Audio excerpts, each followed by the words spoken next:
أعوذ بالله من الشيطان الرجيم. Assalamualaikum warahmatullahi wabarakatuh. Teman-teman semuanya, kaum muslimin dan muslimat dimanapun berada, alhamdulillah kita berada di tahun baru 1442 Hijriah. Di hari pertama bulan Muharram, mudah-mudahan kita semua bisa menjadi seperti bayi yang baru lahir. Ya, bayi yang baru lahir seperti kertas putih yang belum ada coret-coretannya. Maksudnya apa? Tidak punya dosa, tidak punya salah karena sudah diampuni, dimaafkan oleh Allah Subhanahu wa taala. Amin Allahumma amin. Yang lewat biarlah sudah lewat. Yang sekarang yuk kita isi dengan kebaikan, dinikmati. Yang akan datang itu misteri, kita nggak pernah tahu bisa sampai atau tidak, maka pasang niat yang baik-baik. Ya, pasang harapan yang besar. Itulah cara melangkah setiap hamba Allah Ta'ala dalam mengarungi samudera kehidupan. Jadi orang hidup itu dikatakan oleh para ulama As-Sufi Ibnu Waqtih. Yang namanya Sufi, orang yang selalu mengolah hatinya dengan menghias lahirnya dengan berbagai kebaikan, menghias lahirnya dengan perintah-perintah Allah Ta'ala dan dijauhkan dari larangan Allah Ta'ala, menghias hatinya dengan keindahan-keindahan dan membersihkannya dari segala kotoran. Sufi yang seperti itu dikatakan Ibnu Waqtih, orang yang hidup di masa kini. Bukan orang yang hidup di masa lalu. Banyak orang itu hidupnya di masa lalu. Ada pula orang yang hidupnya di masa depan. Dia nggak sadar kalau waktunya bukan nanti, waktunya bukan kemarin. Waktunya adalah sekarang. Ya, waktunya adalah sekarang. Ikhwani rahimakumullah, itu yang pengen saya jabarkan berkaitan dengan tema yang diangkat. Ya, yang ingin saya jabarkan. Mudah-mudahan saya diberi pemahaman, diberi ilmu, dan diberi kemampuan untuk mengamalkannya dan menyebarluaskannya. Begitu juga antum semua yang menyaksikan saya saat ini, mudah-mudahan dapat hal yang sama dan lebih. Amin. Akhwani rahimakumullah, hidup bukan untuk berada di masa lalu. Jadi masa lalu itu cukup disadari, yang baik sekarang kita syukuri, yang buruk kita istighfari, minta ampun sama Allah Subhanahu wa taala. Caranya apa? Dengan menikmati masa sekarang. Jadi jangan sampai masa sekarang hanya untuk menyesali masa lalu. Wah, seandainya dulu, kalau dulu saya tidak begini, kalau seandainya, buang semua itu. Yang ada adalah sekarang. Saat ini. Saat ini saya dikasih Allah sehat. Saat ini saya dikasih Allah waktu. Saat ini saya dikasih Allah banyak kenikmatan yang tak terkira. Saya akan pakai ini untuk membuat Allah senang. Ridha Allah. Untuk membuat Allah senang dengan saya. Membuat Allah cinta kepada saya. Kalau kita hidupnya seperti itu, mensyukuri yang ada saat ini, otomatis hal-hal yang buruk di masa lampau itu akan sirna dengan sendirinya. Karena orang yang syukur, orang yang mensyukuri keadaannya sekarang, maka oleh Allah Subhanahu wa taala akan diberi tambahan nikmat dan tambahan nikmat. Di antara tambahan nikmat yang paling besar itu adalah bisa taat dan bisa jauh dari maksiat. Itu tambahan nikmat yang paling besar. Bisa taat dan bisa jauh dari maksiat. Dosanya yang lampau otomatis diampuni oleh Allah Subhanahu wa taala karena Allah senang sama dia. La in syakartum la azidannakum wa la in kafartum inna adzabi lasyadid. Kalau orang yang kufur nikmat dikatakan siksanya pedih. Kalau orang yang mau mensyukuri nikmat, maka ditambah nikmat. Ditambah nikmat ya otomatis dosanya dihapus. Karena orang punya dosa kan bukan dalam nikmat, tapi dalam azab. Ya, dalam azab. Karena itu fokusnya sekarang, saat ini. Saat ini saya harus ngapain ya? Saat ini harus ngapain? Saat ini saya harus apa? Daripada mikir yang panjang-panjang, kalau saat ini lagi berada di hadapan orang tua, nikmati orang tua. Jangan di hadapan orang tua mikirin yang di luar. Sehingga kehilangan waktu untuk taat. Karena waktunya sekarang lagi bersama orang tua, di hadapan orang tua, duduk sama orang tua, harus ngapain? Jalankan perintah Allah kepadamu terhadap orang tuamu. Perintah Allah kepada kita terhadap orang tua kita. Oh, kita harus memandangnya dengan cinta. Oh, mendengarkan ucapannya dengan sayang. Oh, saya harus ngomong dia dengan lemah lembut, gak boleh ngomong kasar. Oh, saya harus menyabarkan diri saya untuk duduk bersama orang tua saya. Iya, kalau udah begitu akan ditambah nikmat.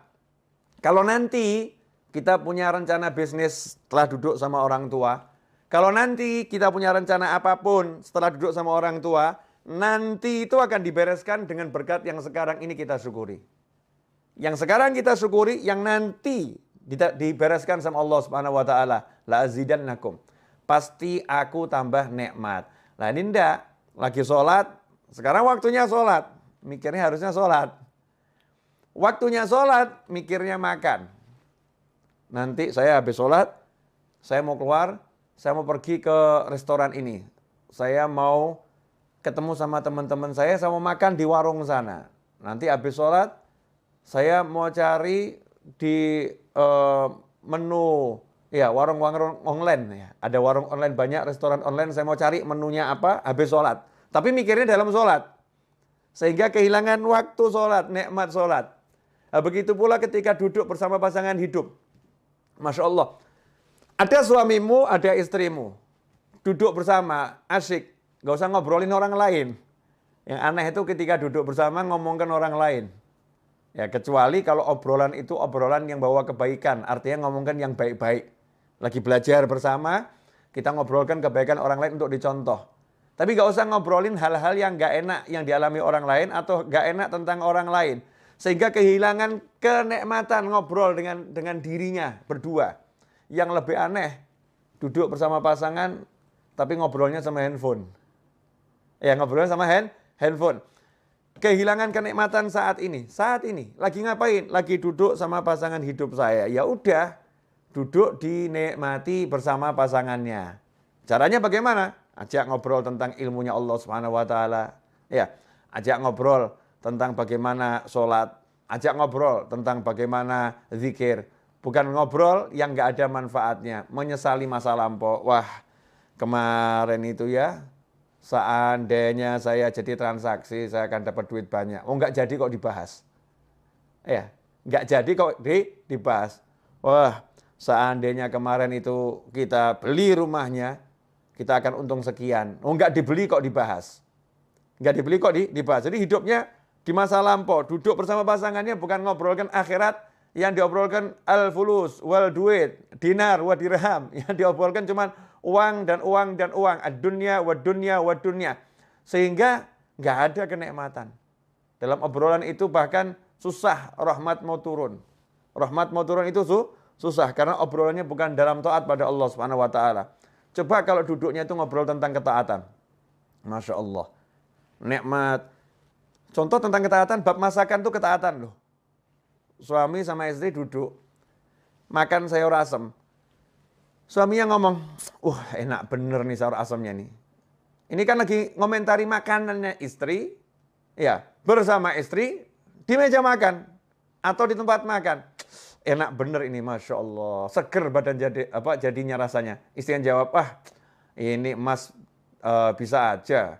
Padahal ini gak enak nih pasti ini. Nyindir-nyindir ini. Enggak nih enak bener ini. Kelihatannya obrolan biasa. Tapi ini taat. Sebagaimana disebutkan dalam sebuah riwayat.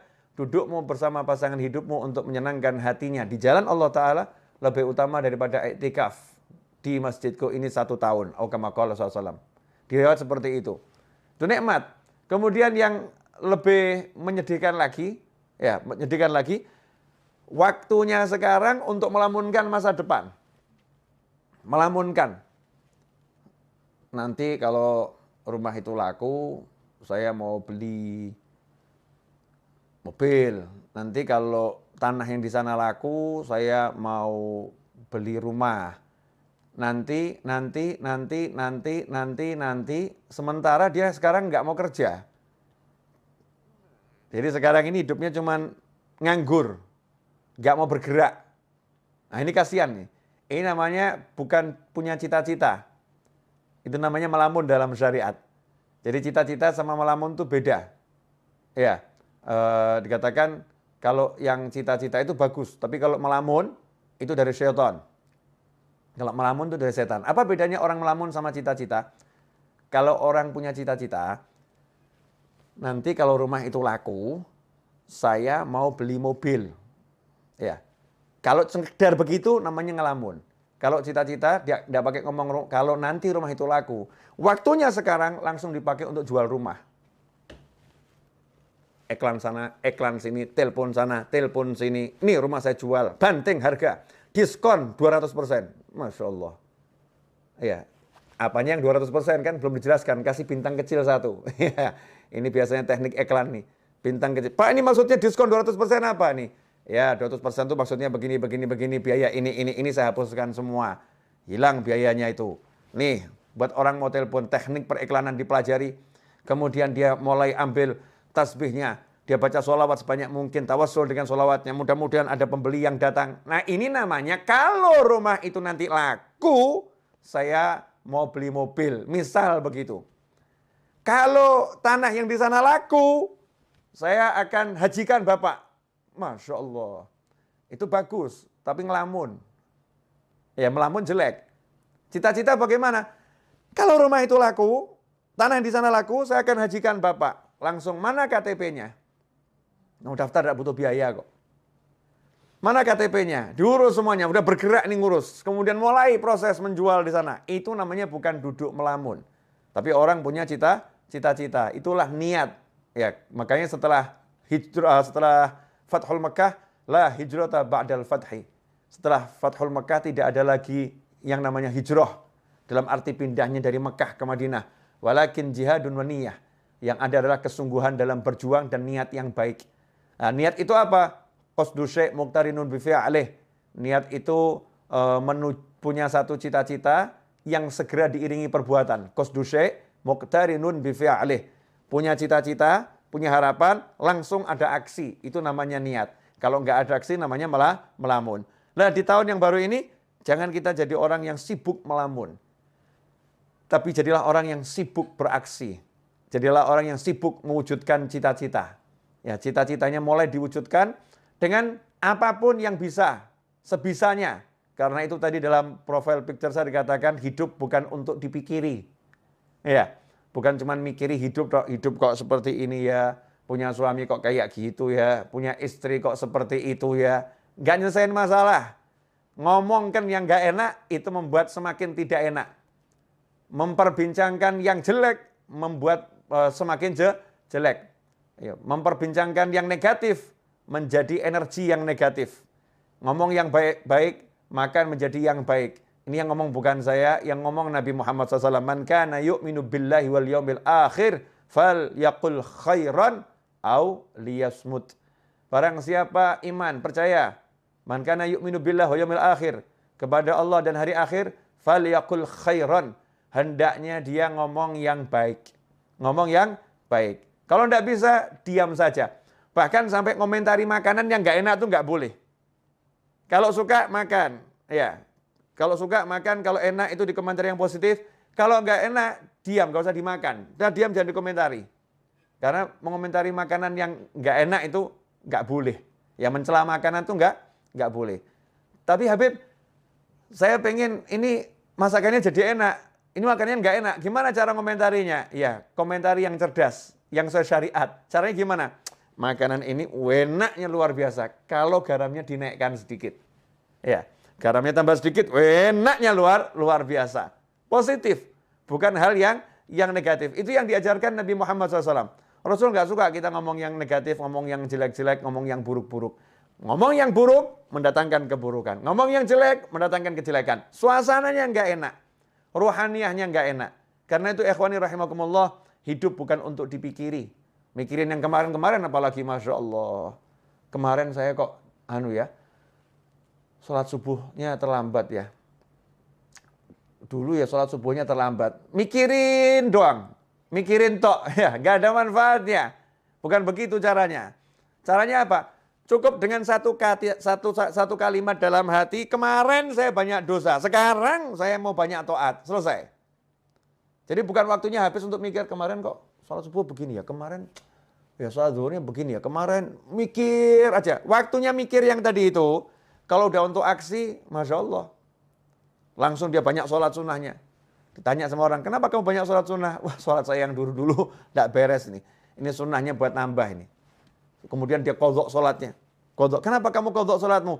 Wah, dulu saya sering subuh nggak sholat ini. Sekarang saya mau qadha sekarang ini. Saya mau qadha sekarang. Jadi bukan hidup dalam lamunan, tapi hidup dalam aksi. Kalau udah hidup kita dalam aksi ketaatan, maka hidup itu akan penuh dengan kenikmatan. Kalau hidup dalam aksi ketaatan, maka hidupnya akan penuh dalam kenikmatan. Karena itu para ulama mengatakan nikmat yang kami rasakan dalam hati ini, nikmat yang kami rasakan dalam hati, kalau para bisnismen, para raja, para penguasa mengerti nikmat yang kami rasakan, mereka akan berjuang untuk merebutnya dari kami dengan apapun yang bisa mereka lakukan. Kalau tahu ya, mereka akan merebutnya dengan apapun yang bisa mereka lakukan. Ya, tapi karena mereka nggak tahu, dan toh kalau tahu juga nggak bisa. Kenapa? Tempatnya di hati. Gimana mau merebut hati? Susah. Yang di hati mau diambil tuh susah, nggak bisa. Bisanya dengan cara melakukan hal yang sama. Kalau mau merasakan nikmat yang dimiliki oleh para aulia usholihin, nikmat yang dimiliki orang-orang soleh, ya tiru aja yang dilakukan orang-orang soleh. Nikmati apa yang dinikmati orang-orang soleh. Orang soleh nikmatnya duduk berzikir, tiru duduk berzikir. Orang soleh nikmatnya duduk baca Al-Quran, tiru duduk baca Al-Quran. Orang soleh nikmatnya duduk cari ilmu, tiru duduk cari ilmu. Orang soleh nikmatnya bersedekah, tiru ya hidup bersedekah. Orang soleh nikmatnya membantu orang lain, tiru bantu orang lain. Dan seterusnya dan seterusnya. Nanti Allah Ta'ala akan memberi kita rasa nikmat seperti beliau-beliau. Dan ketika kita mencontoh pun udah ada nikmatnya. Naik kadarnya, dan terus akan semakin besar. Ikhwani rahimakumullah. Tentunya dalam menjalani hidup itu bukan untuk dipikiri tapi dijalani, bukan berarti kemudian mulus. Dalam menjalani hidup, namanya juga manusia. Menjalani hidup pasti ada musuh. Nggak mungkin nggak punya musuh. Lantas siapa musuhnya? Jangan salah. Jangan menganggap manusia itu musuh. Karena manusia itu semuanya bersaudara. Semuanya kalau ditanya, kamu anak cucu siapa? Kami Bani Adam, anak cucu Adam. Semuanya saudara. Ya, manusia itu semuanya bersaudara. Memang tingkat persaudaraannya beda-beda. Tapi pada aslinya semua manusia bersaudara. Musuhnya manusia itu adalah siapa? Ya, wahfadil qalba an yulima bihi syaitan wan nafsu wal hawa wad daniyah. Pertama setan, kedua nafsu, yang ketiga hawa alias ego, yang keempat daniyah, dunia. Itu musuhnya manusia. Setan, nafsu, hawa, dunia. Setan jelas nggak kelihatan. Kadang-kadang setannya juga menjelma jadi manusia, betul-betul menjelma jadi manusia. Kadang-kadang, dan itu sering, setannya menggunakan manusia, masuk dalam tubuhnya manusia, berbicara sebagai manusia, bertindak sebagai manusia, menulis sebagai manusia, padahal semua itu setan yang melakukannya, setan yang mengontrolnya, setan yang berbuatnya. Itu musuh yang pertama. Kemudian nafsu. Nafsu itu adalah kendaraan. Karena nafsu adalah keinginan. Kalau nggak punya nafsu, bahaya. Nggak punya nafsu makan, nggak punya nafsu minum, nggak punya nafsu hidup, repot tuh. Jadinya putus asa. Nafsu itu untuk dikendalikan. Dia kendaraan, dikendalikan. Kalau nafsu dituruti, jadi musuh. Makan, pengen makan. Makan terus, jadi musuh, jadi penyakit. Ya. Kemudian nafsu-nafsu yang lain, kalau diturutin jadi maksiat. Naudzubillah min dzalik. Makanya dikendalikan. Hawa. Wah, ini hawa ini kendaraan iblis terbesar. Karena sifatnya sifat turunan iblis. Apa itu? Ego. Tidak mau dikalahkan. Ya, hawa itu ego. Tidak mau dikalahkan. Maunya menang sendiri. Itu ego. Nah, makanya iblis dilaknat karena dia punya ego yang besar. Disuruh sujud kepada Nabi Adam alaihissalam, iblis tidak mau. Karena itu iblis diusir dari rahmatnya Allah Ta'ala. Dibuang dari rahmatnya Allah Ta'ala. Nggak dapat rahmatnya Allah Ta'ala. Karena itu dikatakan iblis dilaknat. Kenapa? Karena dengan egonya dia nggak mau sujud, dia sombong kepada Allah Subhanahu Wa Ta'ala. sombongnya itu dengan tidak mau menjalankan perintah Allah untuk sujud kepada Nabi Adam alaihissalam. Ini ego. Nah kalau kita jadi muslim jangan dikendalikan ego. Nggak mau dikalahkan. Jadikan ego kita tuh ego yang baik. Ya, saya kalau baca Al-Quran nggak mau ada yang mengalahkan saya ini. Saya mau paling hebat sendiri baca Al-Qurannya. Tapi kalau ada yang mengalahkan senang, alhamdulillah ya. Ternyata dia lebih hebat dari saya. Jangan sampai egonya ego yang negatif, nggak mau dikalahkan. Misal, biasa ngurusin masjid. Masjid sebelah kok ngundang ustadznya ustadz nasional yang jamaahnya banyak. Masjid kita ngundang ustadz itu, ustadznya nggak mau datang. Egonya muncul, nggak mau dikalahkan. Buat segala macam cara, kalau di tempat saya nggak bisa, di tempat dia juga harus nggak bisa. Ya akhirnya membuat berbagai fitnah. Gimana caranya biar pengajiannya batal? Ini ego yang buruk. Naudzubillah min dzalik. Di kantor, ya nggak mau dikalahkan jabatannya dengan kawan-kawannya. Dengar kok ada satu kawannya naik pangkat, mau diletakkan di jabatan yang lebih tinggi. Wah, nggak mau dikalahkan dia, nih muncul egonya. Terus gimana caranya? Dia cari kelemahan kawannya itu, kemudian dia fitnah gimana caranya, yang penting biar namanya jatuh. Ini namanya ego. Naudzubillah min dzalik. Kemudian dunia, masya Allah, segala sesuatu selain Allah Ta'ala. Ini tidak boleh ada dalam hati kita. Mau istri, mau anak, mau suami, ya siapapun selain Allah nggak boleh ada dalam hati. Bolehnya masuk hati harus lewat Allah Subhanahu Wa Ta'ala. Harus bismillah, harus ada Allahnya. Anak ada dalam hati karena Allah. Mencintainya karena Allah. Menyayanginya karena Allah. Makanya begitu anaknya nggak mau sholat, orang tuanya harus marah. Ya, orang tua harus marah. Nah itu namanya karena Allah Subhanahu Wa Ta'ala. Pasangan hidup, istri. Istri kalau menghalangi suami untuk bekti sama orang tuanya, suaminya harus marah. Nggak bisa, saya tidak bisa mencintaimu mirip orang tua saya. Apalagi lebih. Mirip saja nggak bisa. Nomor satu, cinta saya harus orang tua saya. Begitu Allah saya ngajarin saya. Begitu Allah saya perintahkan saya. Ini masukkan istri ke dalam hati juga karena Allah Subhanahu Wa Ta'ala. Pekerjaan boleh masuk dalam hati kalau karena Allah Subhanahu Wa Ta'ala. Ini saya mau cari nafkah. Pekerjaan ini penting untuk berikan nafkah kepada keluarga saya yang halal. Tapi karena Allah nggak takut kehilangan pekerjaan. Karena Allah kok. Ya kalau emang dia harus hilang, nanti kan Allah akan mendatangkan yang lain pekerjaannya. Ya Allah akan kasih yang lain. Semua dikembalikan karena Allah. Kalau udah punya seperti itu, menghadapi manusia model apapun, hidup untuk dijalani. Ketemu yang seperti apapun, yang penting pasang niat yang baik, pasang niat yang besar, kemudian jalani tanpa harus difikiri. Nanti gimana ya? Kira-kira saya bisa dapat rezeki besar nggak ya? Kira-kira nanti saya dipecat nggak ya? Nanti lagi yang dibicarakan. Nggak usah bahas nanti, sekarang kamu syukuri, sekarang kamu nikmati. Habib, Ustadz, Kiai, sekarang saya jadi pengangguran, barusan di PHK. Salah, kamu bukan pengangguran. Tapi kamu dipindahkan dari satu lapangan pekerjaan ke banyak lapangan pekerjaan yang lain. Tadinya kamu cuma kerja di satu kantor, sekarang kamu di PHK, berarti kamu punya kantor unlimited.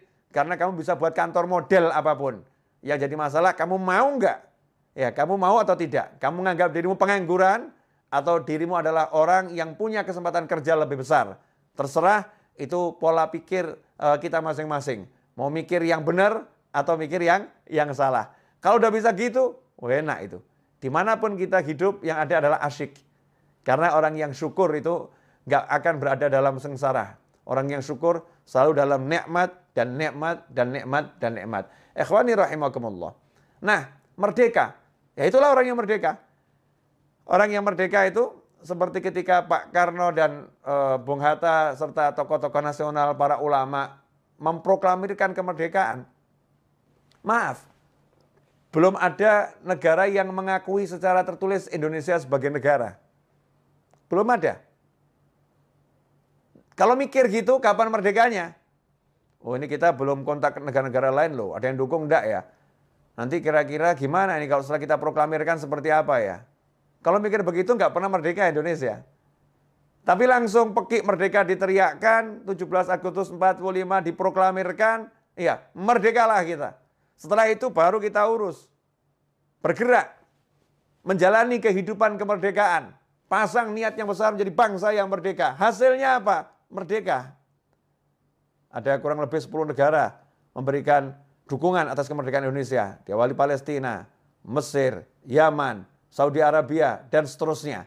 Bisa kita baca di sejarah kemerdekaan bangsa kita ini. Ikhwani rahimakumullah.